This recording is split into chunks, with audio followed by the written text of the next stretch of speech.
Good morning and welcome back to another episode of Fibre Fckery. I just woke up. We're cozy in bed. The sun is shining. Gorgeous day. I have things to do. I have product shots to take. I don't want to do that. So I think I'm going to do something else instead. I want to spin some yarn. I want to spin two things and I need to pick which one. I saw, I believe the artist's Instagram handle is Rooted Fibre. She posted this like woven chunky scarf and I was like, oh bitch, I want to do that. I don't weave, but she hand spins yarn as well, and it was just like this gorgeous, her color palette is incredible. Please go look at her work. Her color palette is mwah. I want to do something like that, but not, she just inspired me to like spin a chunky yarn. A minute ramble for what? I also want to try and spin a boucle yarn. I follow another artist. She's on Instagram and YouTube, Dordy Studios. Also go follow her. She's a new spinner. Bitch, the sun is shifting! My eyeballs. She's a beginner spinner like moi, and she recently went on the boucle journey, and I was like, I could do that because I love a textured yarn. I love an obnoxiously textured yarn. Rat hands came out. So I want to try that, but spinning a boucle is like, it's a long process. So I don't think I want to do that today, but I really want to. I also need to rearrange my crafting area because when I tell you, first of all, my lease just ended. I've been here for a year. It didn't end. It didn't. Anyways, I don't feel like explaining my tenancy agreement to you. We're still living here. But we've been here for a year, and my crafting area has been the exact same, essentially, since I moved in and just shoved things in one spot. Like, I've rearranged little bits of it, but I need to take everything down, clean everything out, reorganize, and put everything back in a way that's more efficient and helpful to the way I craft. Because just looking at it right now, I'm like, oh my god, what in the fuck is going on? And just like declutter some stuff, donate some stuff. I have a lot of sewing supplies that I'm not going to be using. If you follow my Instagram, I've talked about this. I have posted about the fiber libraries in Vancouver. This angle is truly stunning. I've posted about the fiber libraries that are here in Vancouver. I'm gonna link them. There's a map, and they're these little, I don't know if your city has little libraries. They're like little bookshelves basically, and there's a door on them and you can leave and take books. Well, my favorite local yarn store, Miss Bad Anna's, they started little libraries, and there's a fuckload of yarn libraries in my city. But some of them have sewing supplies, some of them have like sewing patterns, but a lot of them is like fiber stuff, so knitting needles, yarn, crochet hooks, just whatever people are decluttering. There's a bunch in my city, and if you're in Vancouver, I'm gonna link the little library, the fiber library map.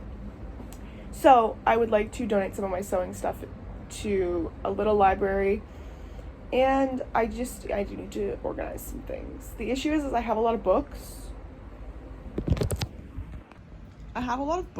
As you can see. I got a bulletin board. I put a cedar bag on it, and I ripped it already, for fuck's sakes. I have all these books, and basically I just want to bring all of that shit down here and all of that shit up there because I don't use the books as much as I use. There's little acrylic organizers back there. This is some roving I've had in my stash. You have seen so much of this before.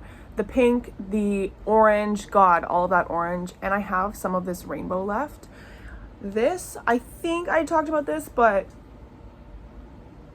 it's not a Fibre Fckery episode if my hair doesn't look like I got electrocuted at least once. This was some roving that I bought off of Facebook Marketplace like 2+ years ago, when this like bulky style roving was really popular for like knitting sweaters. I bought it knowing nothing about like fiber arts. That was when I was like first in my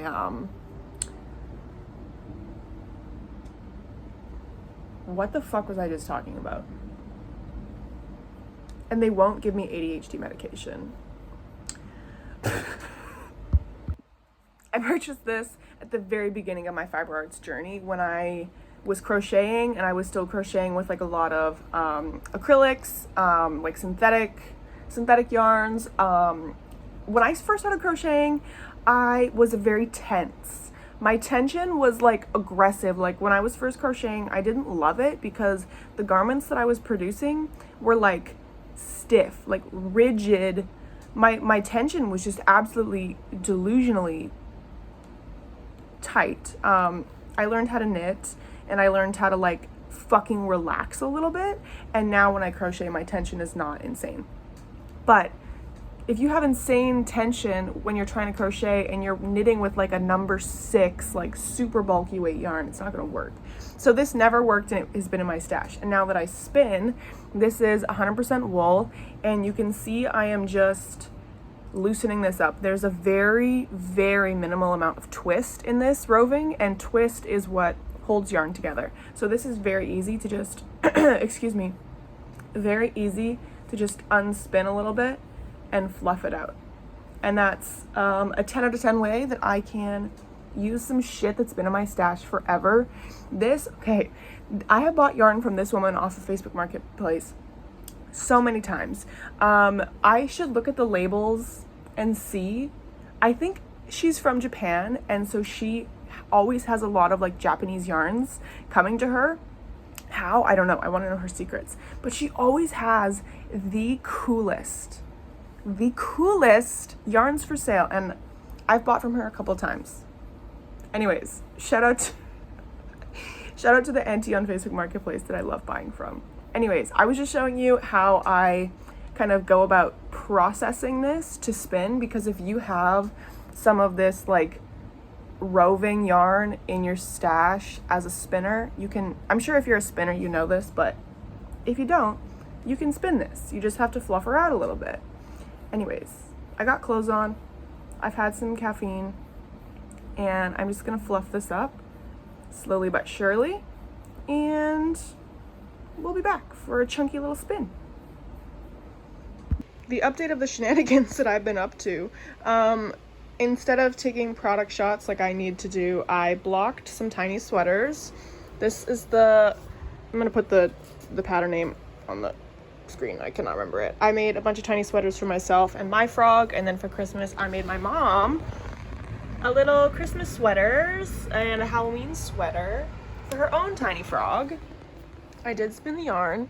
I'll show you this more when I ply it. I'm gonna let the singles rest because I have other shit to do.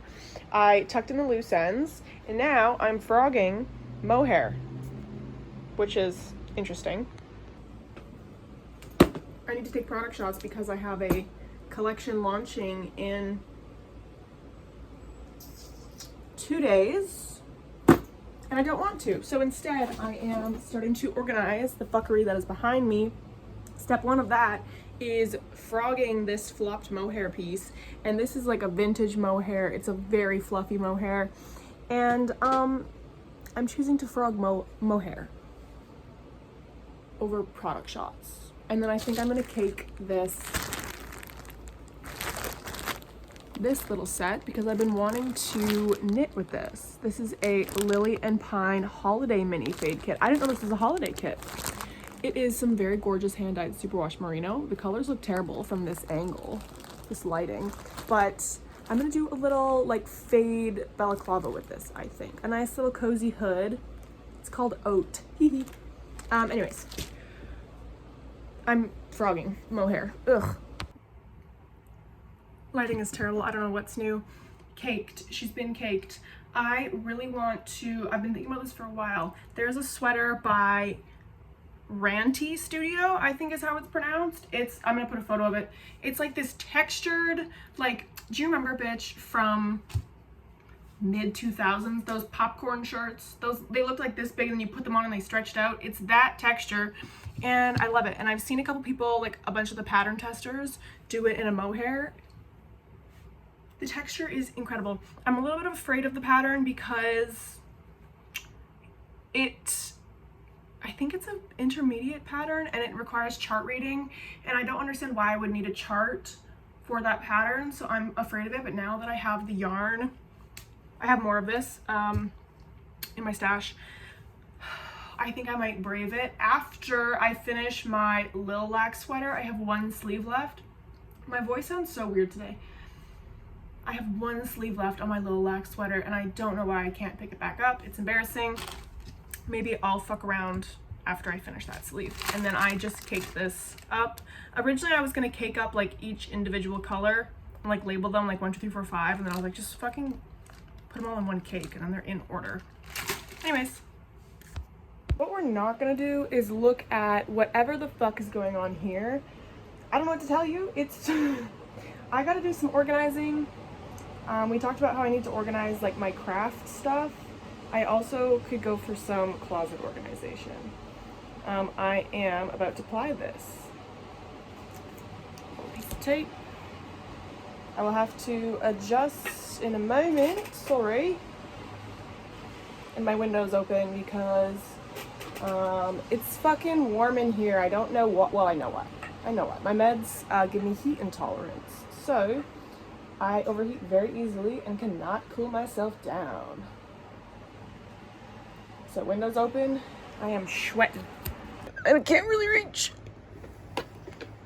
Oh. There we go.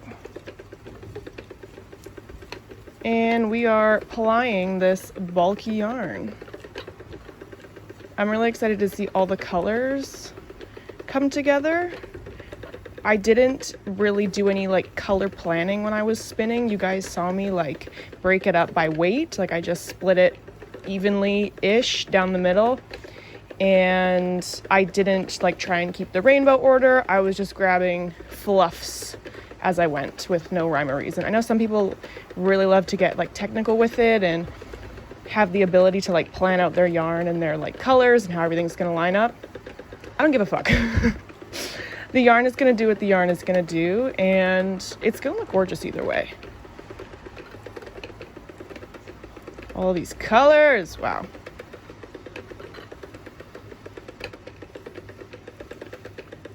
It is so soft and thick and squishy and colorful and chaotic. Loud ass truck, sorry. Look at those colors. Into the bath she goes. She's laying in bed again, no one's surprised. Here's my yarn, she's finished. The colors are way more saturated in person. This is a large, squishy skein, and I'm very excited to knit this. When that will be, I don't know. I just love looking at it like this. It's hypnotizing. Anyways, my hair is blue.